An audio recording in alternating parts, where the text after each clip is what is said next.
All right, so we're going to continue on with talking about our history, and we've come up to the point of Baptists, and we went through the first Great Awakening, and so today we're going to talk about after the first Great Awakening. It's a clever title, isn't it?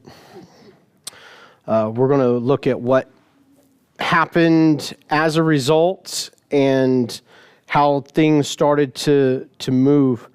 And we're going to start seeing a lot of the things that we kind of sound really familiar to us today, that we're probably very familiar with as we continue to move on out of that time in the First Great Awakening. We're going to start with a little bit of history. I don't want to cover a lot of American history. You guys probably had enough of that in school. But we're going to move past 1776, which was we had the Revolutionary War, we had the Declaration of Independence, Revolutionary War to separate. Okay, so because of Baptist support of the Revolutionary War and the separation of the United States from England, Baptists became the largest denomination in America. Okay, we kind of talked about that, some of those things that were going on. They supported very much, Baptists supported the freedom of religion, especially that part of the Constitution. They supported they supported that movement, and they were instrumental in uniting the country in order to cause that revolution. Okay, and so they because of that, some of the Congregationalist churches, which were Puritan Anglican churches, now separate from England. Okay, and so it was. That's where I found all of this information, was on the web. Okay. And so you can Google this yourself. Why am I even teaching you? And so they become the largest denomination in America. Okay, they were so liked by the earliest politicians that George Washington and Thomas Jefferson both wrote letters of praise to Baptists for their support of religious freedom. Okay, we have letters from these two individuals that talk about how instrumental Baptists were in Revolutionary War and helping the people and uniting the people, and churches supporting soldiers that were wounded and that kind of stuff. Okay, so they were given high praise for that.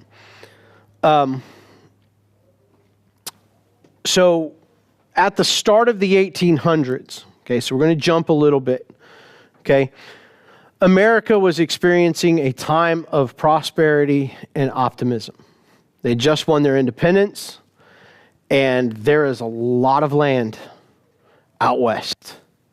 Okay, so they're ready to expand, and there's this time that there's prosperity. They've broken free from taxation. I would love to get taxed their tax rates. I know that it was like a 5% tax caused the Revolutionary War.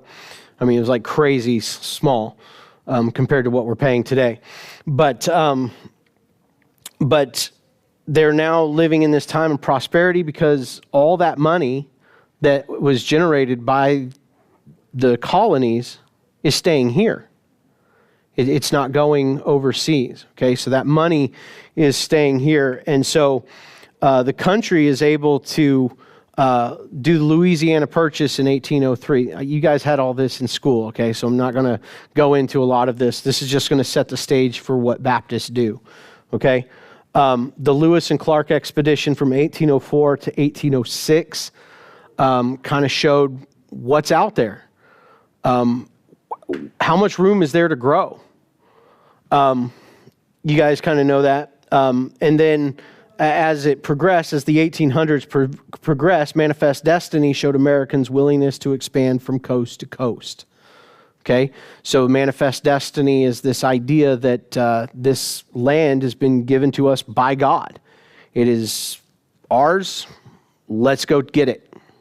Okay, now you can argue the what's right or wrong about that, but it is what it is. That's a very common saying now. So, but what it did is Americans were willing to expand. They were willing to grow and grow fast. And to reach, the target was California. Okay? It wasn't to stop at the Mississippi. It's now we're going to go from ocean to ocean. Right? And so that's the plan. So all of these trends affected Baptists and their growth in the newly formed America. All right, so you can see as the church, there's land out there. There's places to go. People are moving that direction. We in Oklahoma, we had the land runs. People were willing to come out here. I mean, you're standing on land run land, right? I mean, Glenna lives on land that was gotten by the family in the land run. I didn't know if you wanted me to share that with everyone. But it's out now. Okay, cat's out of the bag.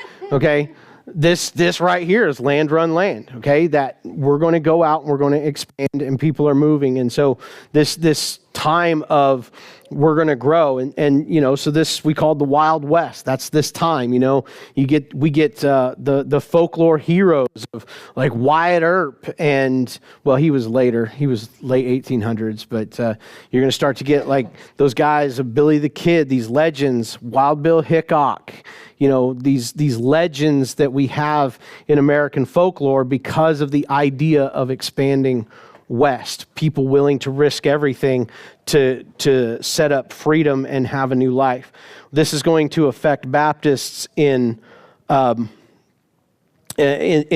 life. So now we're going to talk about in what ways did it affect. Okay, so we're going to start with foreign missions became a part of Baptist life. Right, so there's this optimism in the country. People are ready to go. And so now there's this feed coming in about foreign missions, right? And letters from William Carey were being circulated through Baptist churches and associations. So who's William Carey? Yeah. Yeah. He right, and then they start missions, and he starts going, and he goes to India. Okay, so now he's on the mission field. He's writing letters because he wants support. He's writing letters, and he's writing letters to the churches in America. And so they're getting these letters. They're starting to circulate them. They're starting to go from church to church, and people are getting excited because do you think it's a coincidence that the native people that were here are called Indians? Where's William Carey? India. They're Indians. Okay? So it was this kind of, there's several things that played into that. But we call them Indians. But they're not from India. They're Native Americans.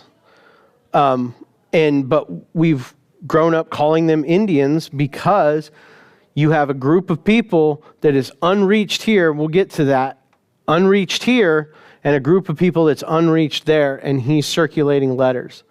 Okay? And so at first, they were calling them the Aborigines, was what They called the Native Americans before they started calling them Indians.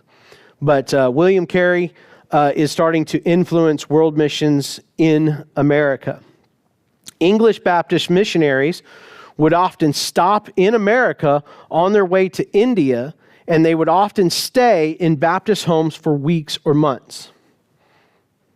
Why?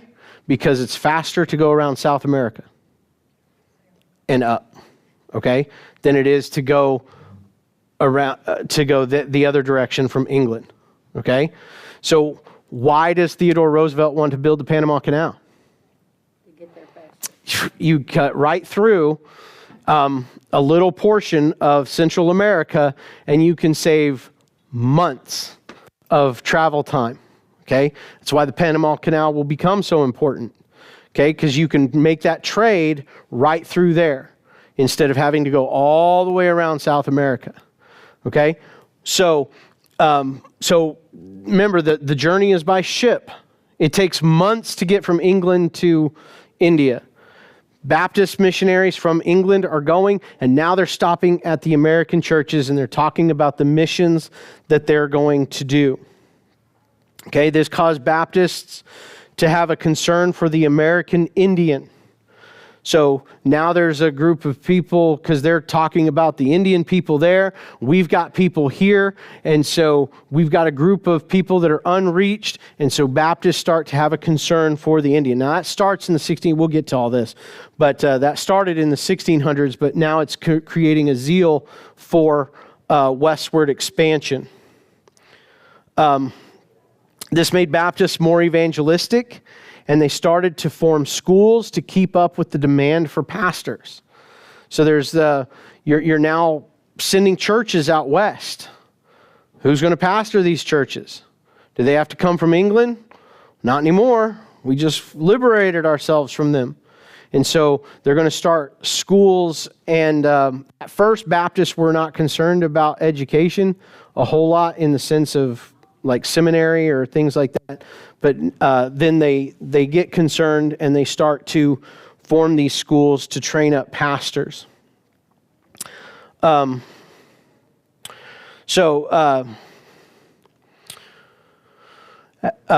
missions, as we continue looking at foreign missions and how they thought of it, we're going to tell you the story of how foreign missions kind of started in the Americas. Okay? So there were several students from Williams College. It's Congregationalist. This is kind of towards the end of the First Great Awakening. Okay? So we're going to back up a little bit, okay, towards the late 1700s. Okay? They were caught in a rainstorm as they were walking from place to place, and they took shelter in a barn. And there they prayed and vowed to go beyond talk and take action in foreign missions. This is called the Haystack Prayer Meeting. Okay, this is a very big event in Baptist history. And you're going to see why. But these kids, men, whatever you wanted, they're college-age students, they said, we're tired of just talking about it. We're going to do something. So they're having a William Carey moment. We want to do more. We want to do something. We want to go on missions. We hear people talking. We want to do it. So they make a vow and they set up a society. Among these students were Samuel Mills, Adoniram Judson, and Luther Rice. Two of those names you probably know. Judson and Rice. There's a university called Luther Rice. Okay? And so these men, they say, we're going to do something because God is calling us and we're going to go on foreign missions. Now remember, foreign missions is a new concept to Christianity at this point in time. Okay? Christians had not really done foreign missions. We saw that Paul did it, but after 70 AD, and Rome kind of had been taken over by Christianity, Constantine, world missions or foreign missions or traveling somewhere else really kind of didn't happen, okay? The Roman Empire was the entire world, and it was controlled by the Catholic Church. And so where else are you going to go, right? So Christians really didn't participate in a foreign mission. It wasn't until after the Great Awakening, so you get William Carey and you get these men, especially William Carey, they're influenced a lot by William Carey, that decide, we believe that God is calling us to the world, and that there are people that need to hear about him. So these men decided to go to India and work with William Carey. So that's where foreign missions is going, right? It's going to India. And so they said, we're all going to go and we're going to do the work among the Hindu people. So while Judson was on his way to India, he studied baptism from Scripture and concluded that true baptism must be immersion of a true believer. He's a Congregationalist. He's baptized as a child. Okay? But as he says, I'm going to go work with William Carey, who has become a Baptist, I better be able to argue against his points. I respect him. I'm going to go work with him. I'm going to go do those, but I'm going to make sure that I can argue against his points so that he may have some respect for me as well, But while he's on his trip, while he's sailing to India, he says, I don't think my baptism is valid. I think baptism of a true believer by immersion is the true baptism. And so, Mills and Judson and Rice were all then baptized as Baptists in India. Okay, so Rice, he comes later. Okay, Mills and Judson are on the trip. Rice is on his way, and they get baptized, and then when Rice gets there, they baptize him. But they all are convinced of believers' baptism by immersion, from reading Scripture. And the reason he came to that is because Judson had studied the Greek, and he comes across this word baptismo that we transliterate into baptize. Okay? What does the word mean? To be immersed, means to be plunged. Okay? All right? So, so he becomes convinced that that's the way a person needs to be baptized. Is that important for Baptists? Yes. As one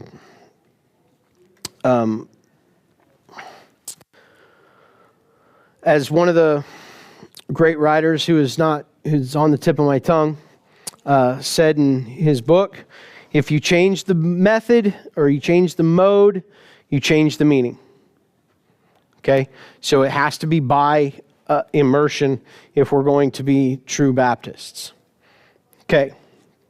So all of these men resigned from the Congregationalist board that they had started and became Baptists. So remember, this Haystack Confession meeting, it's Congregationalists. They start a board to raise money. They did it. They go. They realize we should be Baptists. And so they all resign from the board. And because of their newfound Baptist lifestyle. So they thought that there should be a Baptist board for missions. So Rice returned from India because he was unmarried. His fiancée left him because of his vow to do missions. She said, "You're going to go on foreign missions? I'm not going. I'm out." And so she left him. So he was unmarried, so they sent him back so that he could raise awareness and funds for the foreign mission. So he comes back and starts going to Baptist churches to raise awareness and funds so that they can do this mission work. Rice was able to convince many in the associations to support missions because he was the first man to go to the pagans and return and tell what existed there. He's the first missionary to come back. He went and he came back. Everybody else goes and stays. It takes forever to get there. You're going to spend your life. It's a lifelong commitment if you go on foreign missions at this time. But he comes back and he gets to tell them what is going on in India, what they have found there, the people that they have found, what religion is there. Does anybody know what the word Hindu means? Hindu means the religion of India, because there was no other way to define it, because it's so crazy. They don't even know what they believe. So the word Hindu just means religion of India, because when they went there to India and they decided to, well, what do they believe, and started to read their writings, they went, you don't even know what you believe. And it's really off the wall. If you study Hinduism, it's very strange. So, but he's telling the people, this is what's there. And there's work being done. People are coming to know Jesus Christ. And you can be a part of that. And so they start to form what we call the Baptist Missionary Society was formed. So they formed this society that is gathering funds. It's gathering work and just there. It's informing and gathering funds to help fund missions over in India and doing foreign missions. This became a Baptist nationwide organization to support foreign missions. So it goes to all the Baptist churches. Now, I will say this. Remember what's going on. You have the regular Baptists and the separate Baptists. Okay? But they're all still Baptists. So there's really just, at this point in time, one Baptist. Okay? They have some different beliefs, but there's really just one Baptist group. And they're called the American Baptists. Okay? And so he's going, Luther Rice is going to churches. He's telling them what's going on. They're sending money. They start this society to collect this money. Okay? So here's some questions. How important is foreign missions to Baptists?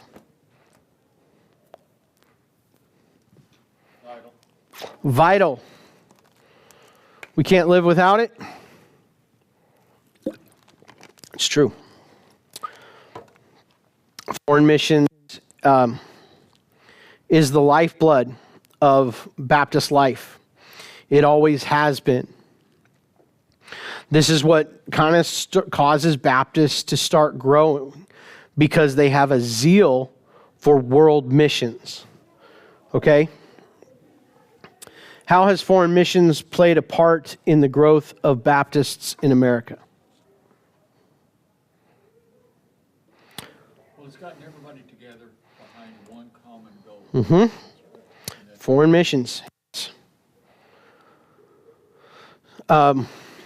We see that there are people around the world that need the message of Jesus Christ. And so Baptists have always been that way. Looking at people going, they need the real gospel. Okay, now remember, we can go all the way back to Thomas Elwes, who started the First Baptist Church in 1611 under what premise? Freedom of religion, that people needed the real gospel.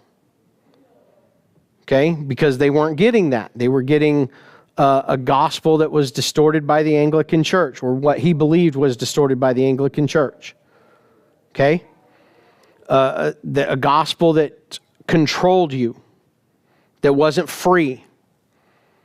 And Baptists have always been about Jesus Christ frees people. Being a Christian is a freeing experience, not an oppressive one. Okay, so that's what we've been about from the very beginning. Foreign missions plays a part in the growth of Baptists in America, and it has from the very beginning. Okay, so the Revolutionary War, the Great Awakening happens. Remember, how big was the Baptist denomination before the Great Awakening? If you guys took it, it was very small. 40-some. Yeah. I mean, it wasn't, I don't remember the numbers either. So I'm asking you a question I don't know the answer to. I could scroll backward about 30 slides and find it, but it wasn't Baptist, it wasn't a lot. It wasn't until there became a zeal for mission work that Baptists started to grow. Okay? So what would happen if Baptists in America ever lose their zeal for foreign missions? Churches would die. They will. They are. What do you think is the main cause of Baptist churches dying? There's no mission. There's nothing to get behind. Or there's a select few that do it. Others don't. Okay? Baptists have to be involved in world missions, in foreign missions, to spread the gospel. I can tell you this, okay? I've been in this conversation 1,000 times. I don't know why God just doesn't judge the church, judge the American church. You probably have heard that, okay? Well, if he doesn't judge us, he's going to have to apologize to Sodom and Gomorrah. Maybe you've heard that, okay? I've been in those discussions. The United States funds the majority of world missions. I mean, it's incomparable to what other countries. I mean, it's not even like we supply like 90% of all world missions comes from the United States. Okay, missionaries, books, Bibles, all of it, money. But with the rampant growth of China and India, the Christians there, if America was to falter, I don't think world missions would miss a beat. Because I think they would step up. If there was a need, they would step up. Okay? So with the rampant growth that's going on, India, I've been in conversations with pastors in India that want to come to the United States to share the gospel. Not to share what's going on in India, but because they want to be on missions. And they want to be on world missions. And where can they go? They can go here because there are people here who haven't heard the gospel. Okay? They're ready to come and preach the gospel. Okay? So what would happen if we lose our zeal? You think it'll affect God? Nope, it won't. But it'll affect us. And we'll watch as a country falters because a country was built and established on freedom of religion, on the principles of Scripture. Okay? So Baptist foreign missions become very important. I could continue on that for a while. But there's another thing that happens after the First Great Awakening. And we call it the Baptist General Tract Society. Okay? That's not what we call it now. I'll get to what we call it now. The editor of the Columbian Star received a letter from a friend describing a humorous event how he had seen a man who was handing out gospel tracts drop several bundles from his stovetop hat into the street. Okay? So he's just writing him a letter. This is a funny story that I saw. Okay? There was a guy.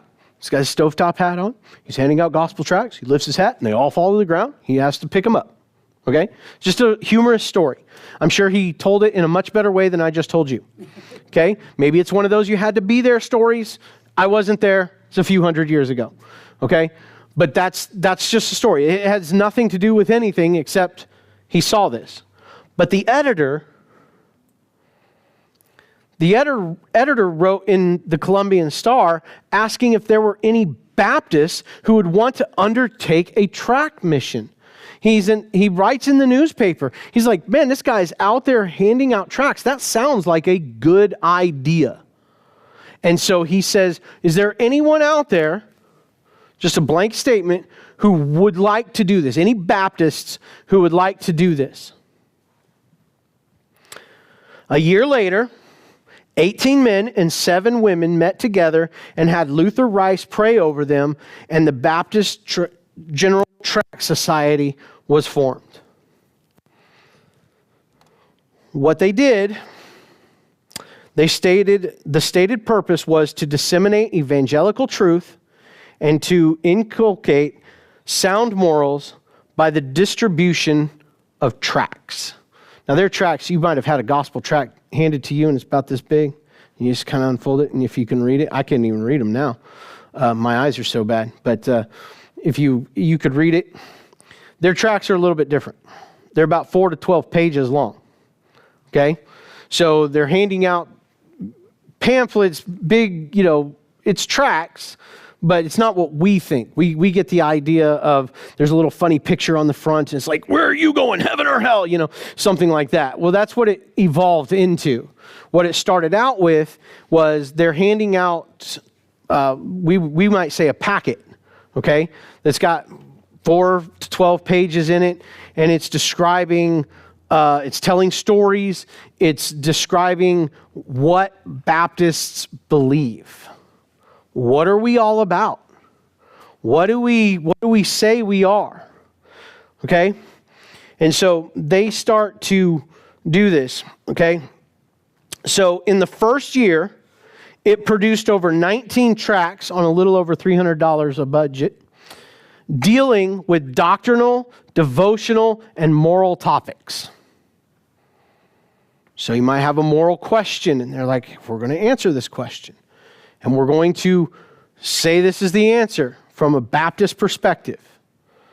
We're going to talk about what is worship, because what is so different about Baptists than, say, Anglicans, Catholics, Lutherans,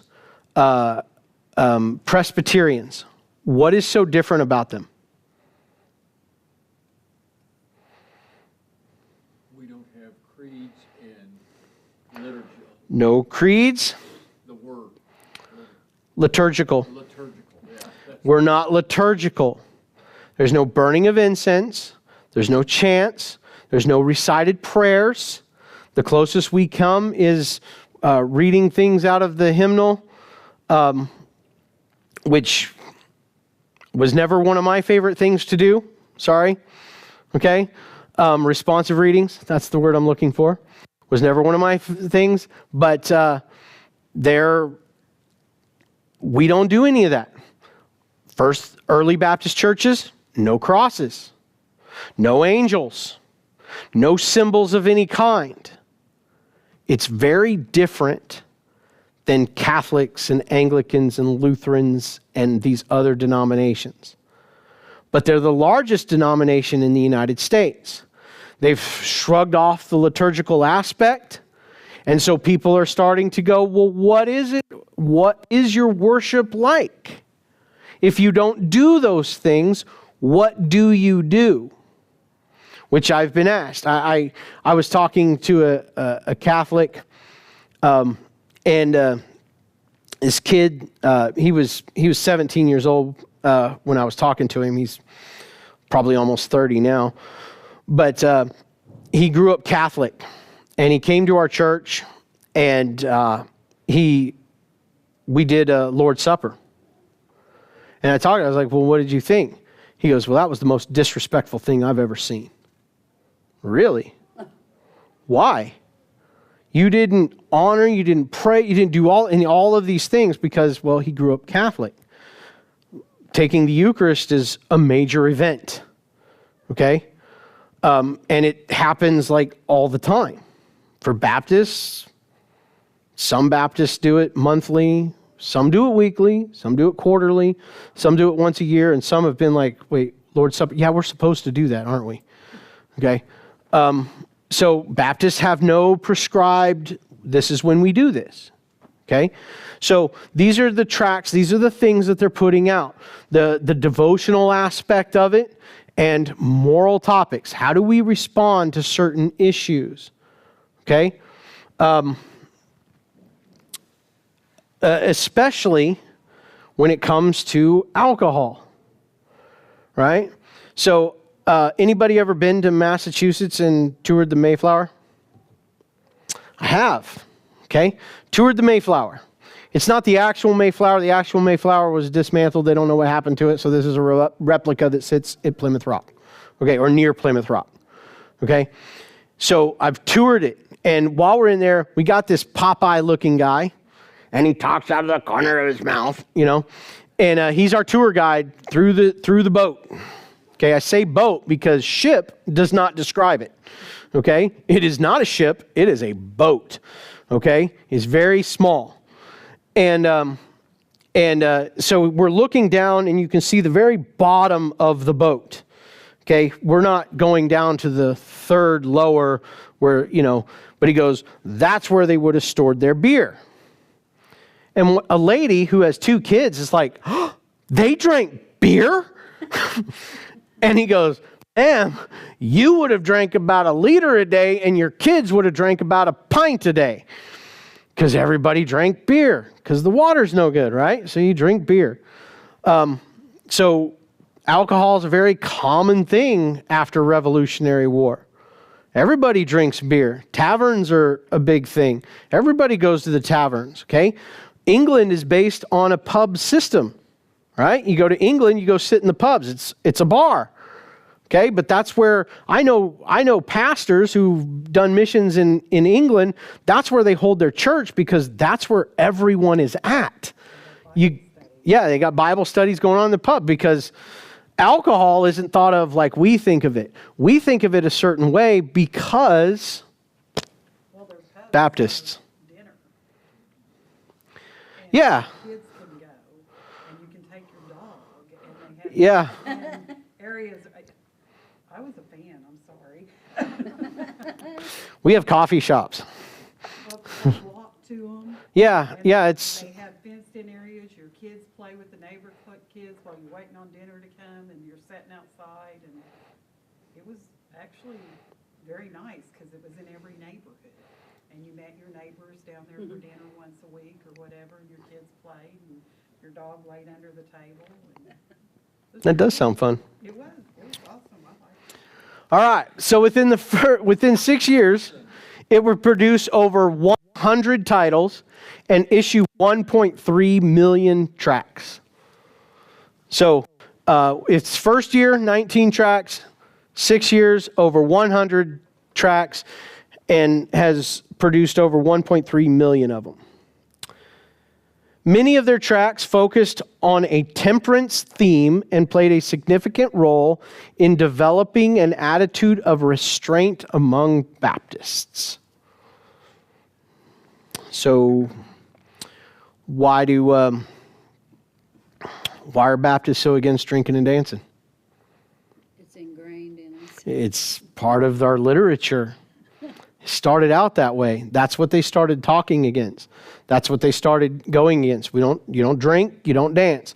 Even though Judson and his wife, favorite exercise was dancing. You're in good company. All right? I will say, even in this church. This church, I've heard of the things in this church. But there was no cross on top of the church. Mm-hmm. There had been a cross even on the front of the pulpit Right. till this auditorium was built, because the pulpit been there didn't have one, and there would never have been a flagpole across on it. Just, Yeah, so the emblems have been come later. and I can tell you that in your former part of the country, Yeah. there was no dancing. Oh, I know. So at my previous church, they talked about it several times.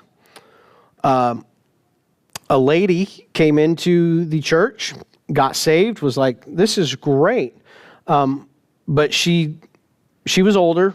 I think in her 50s. I think when she got saved, and her favorite season was Christmas, and she loved angels, and she loved this new church that she'd been brought into. So she went and bought 2 large angels to put in the front of the church, because she loves this place. She loves these people. She likes being here, and she loves Christmas, and caused a church split. 2 angels, because we do not have emblems. Okay, and that's where that kind of stuff started, is in this tract society and some of their writings. Okay? Continuing on, the tracts allowed everyday Baptists to become preachers of the word. The silent messengers, is what they were called, were read by saints and sinners. So they're getting circulated everywhere, and people are reading them. It's causing Baptists to grow. The society published a magazine that often carried stories of how people came to know Christ because of these printed sermons. Okay, so people are getting them. They're like, wow, this is great. I want to know who Christ is, and they become Christians because they're circulating these tracts. They're getting them out there. If a big majority of the people couldn't read back then, how did that? I might argue that that's not the case. I think a lot of them could read.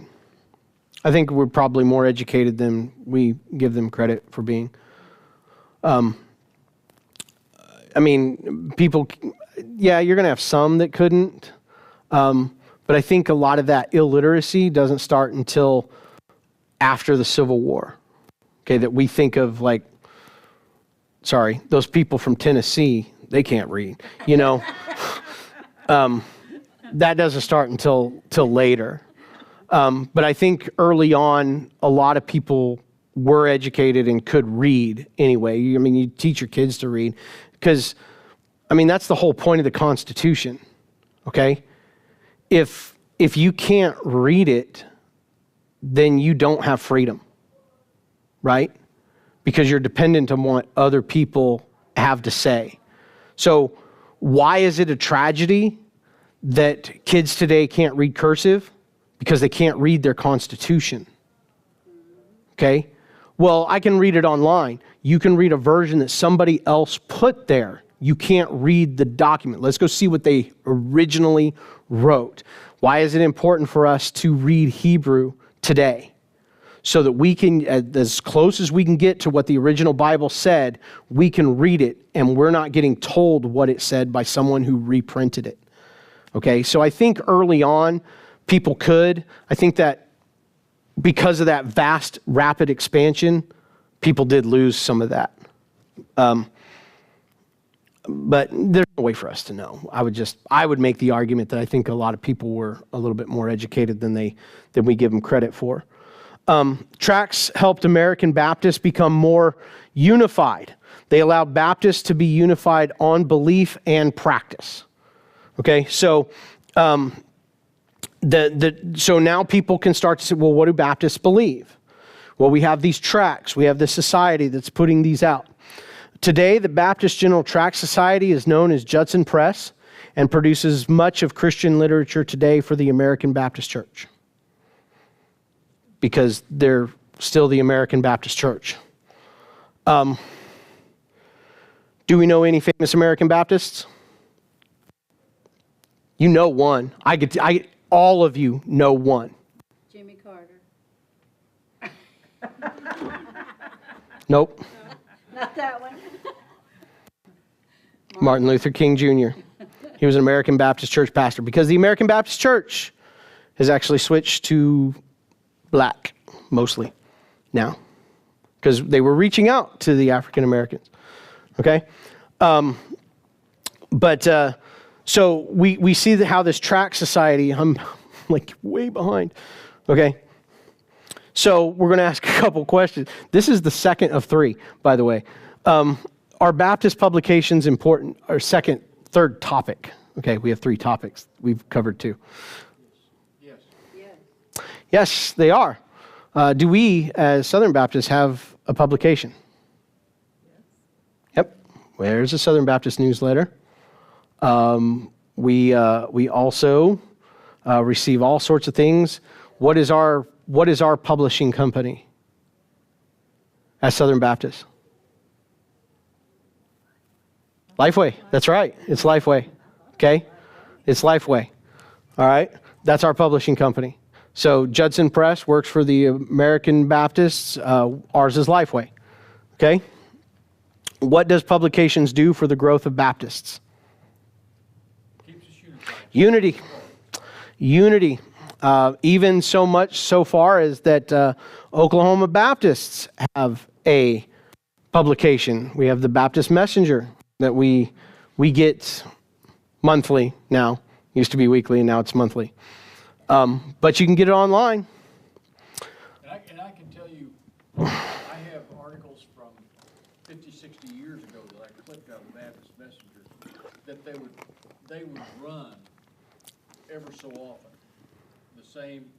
Virtually the same article on doctrinal issues or on issues of important to the day. I could probably bring you 10 or 15 over the course of some that were written in the 50s on women in the church, roles of the church. Or should women be deacons? That kind of Should women be allowed in the church? Is that? Should they bring their phones? yeah, I think that. Hey, we went to after my dad got out of ministry, we started going to a non-denominational church, but all their hymnals had Baptist Church written on it. And the reason they had split from their Baptists was because this church believed that women should wear hats. And so all the women wore hats. The problem was they didn't specify what kind of hat. So they wore the most elaborate hats, and you became judged on your hat. So if my hat's better than your hat, like these women had these big sombrero type hats. They weren't sombreros, but you can say that they were huge hats. They had all these different designs and stuff. And it's like, my mom, however, being a feminist, or a woman raised by a feminist, let me put it that way, decided to wear a baseball cap. So that was her. Can we have a hat Sunday? You can wear hats anytime you want. Nobody's going to stop you from wearing a hat. We're just not going to believe that women have to wear hats or have their head covered, which we will cover another time if you ever want to have that discussion. I covered it on Sunday mornings once. In the 50s, that was required. I know. If you go to India, when they pray, all the women cover their heads with a shawl. It's just, that's what they do. It's fine. Because the scripture says, Yep. And we covered that on Sunday, and I'm not going to go into that today. Okay. So now we're going to go to the American Baptist Home Mission Society. Home missions had always been a part of American Baptists. Roger Williams preached to the Indians in the 1600s. Hezekiah Smith preached to the Indians in the 1700s. I didn't cover him, but he was there. That was his. They both had these groups that they preached to. In 1831, John Mason Peck invited Jonathan Going, an influential Massachusetts minister, on a visit to western states. They traveled Kentucky, Indiana, Illinois, and Missouri, all in a buggy. Okay? It took them a little while to do so. America is starting to grow. So this is the 1830s. And so he said, Peck invites Going, he says, because Peck, he's done a survey kind of America West and what's happening with the churches, and he knows that he needs to get somebody involved who has influence. So he invites this guy and says, hey, take a trip with me. It's a trip of a lifetime, right? I mean, for us, that's a vacation. But for them, it's once in a lifetime that you're only going to get one opportunity at this. So he's like, sure, I'll go. And so they travel and they start going to Baptist churches, small towns. You got to keep in mind that, you know, the population of Kentucky at this time is maybe 5,000, 6,000 people. It's not terribly big, right? So they're not growing. I mean, it's not what it is today, right? So by the end of their trip, Going realized that he needed to use his influence to help supply the West with Bibles and preachers. 4% of churches didn't have sorry, that's not 4, it's 40. I mistyped. 40% of churches didn't have a pastor, and many pastors supported 4 to 6 churches. Okay, so you may have heard of the circuit preacher. Okay, that's a strain on people, circuit preaching. Okay, because you can't, you can't minister in just one area, and you're not going to have 4 services in one day. You're going to be here for a month, there for a month, there for a month, and so your church only sees you once every couple of months, right?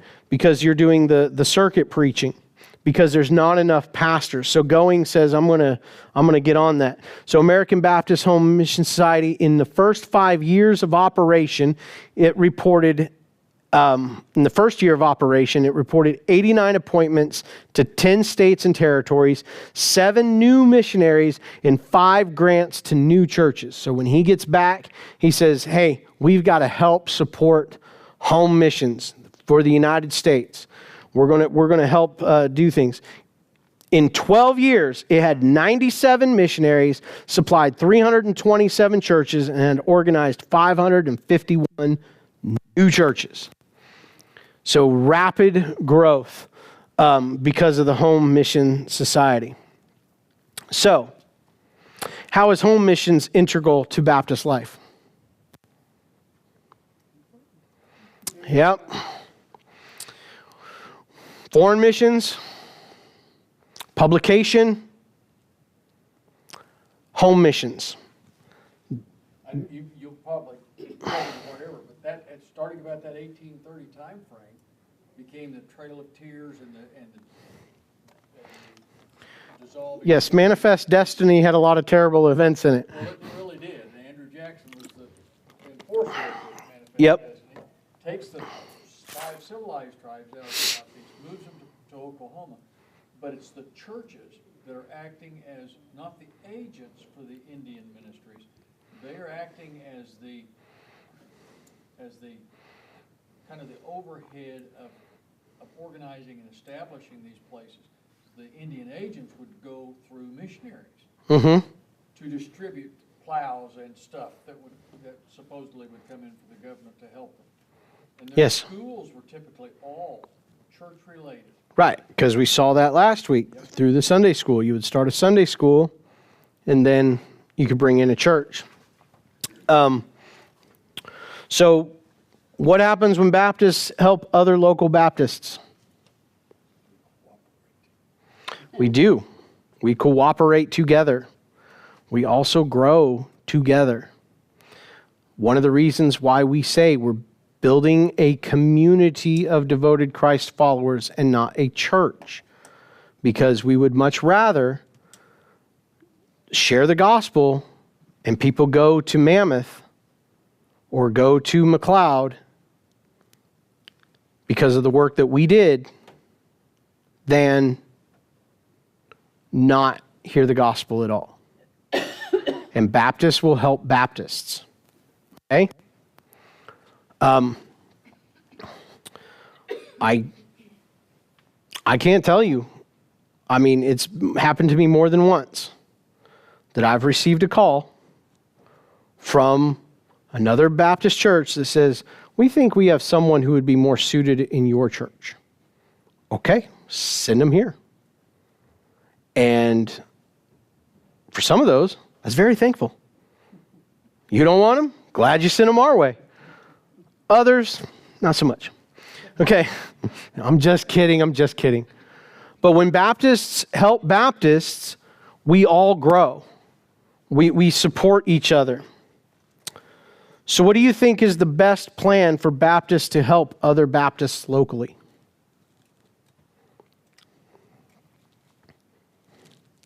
To meet together and talk about your needs. Association. Yeah. We're gonna get into some of this, but probably over the next several sessions, I'm going to start airing some of my concerns about Southern Baptists. And they are concerns because starting to get away from certain things that we shouldn't be getting away from. Part of the reason why I'm doing this is because I want us to understand where we come from. And I don't think a lot of Baptists know today where we come from. And we don't know these things. And I know I'm doing the long version of this. I understand. This isn't, we did church history instead of Baptist history. But I really wanted us to know our roots fully. Okay? Because do we see these things happening today? What we talked about. Foreign missions, publications, local missions. Okay? We do? Mm-hmm. Okay? I think we see them, but I don't think we see them with the fervor we saw.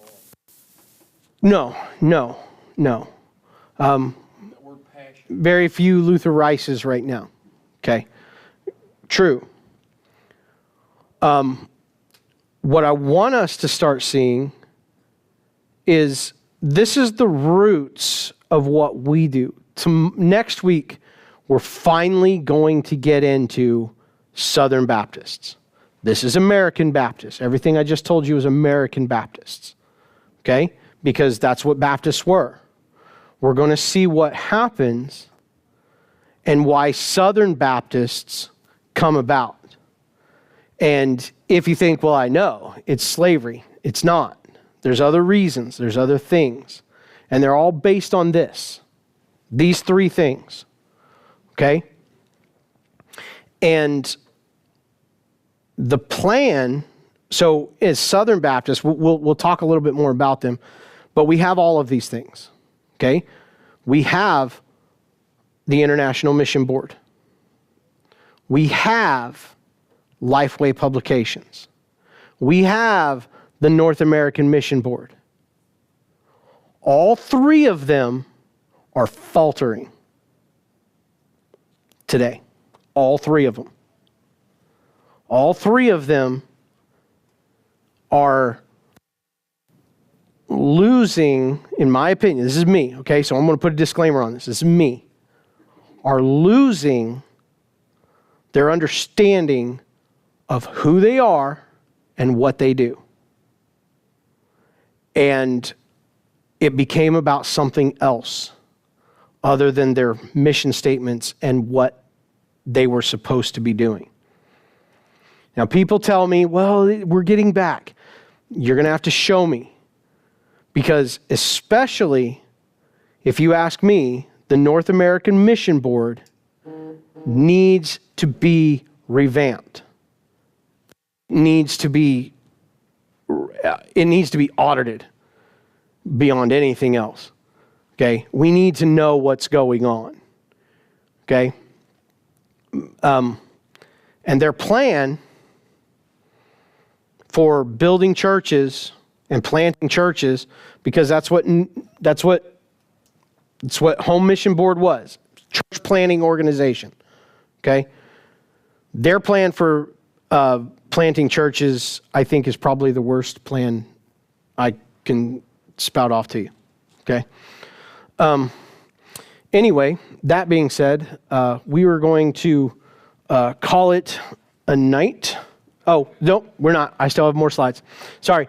You know what? Let's save that one for next week. Okay, we'll start with that one. Okay, let's go ahead and pray and we'll be dismissed.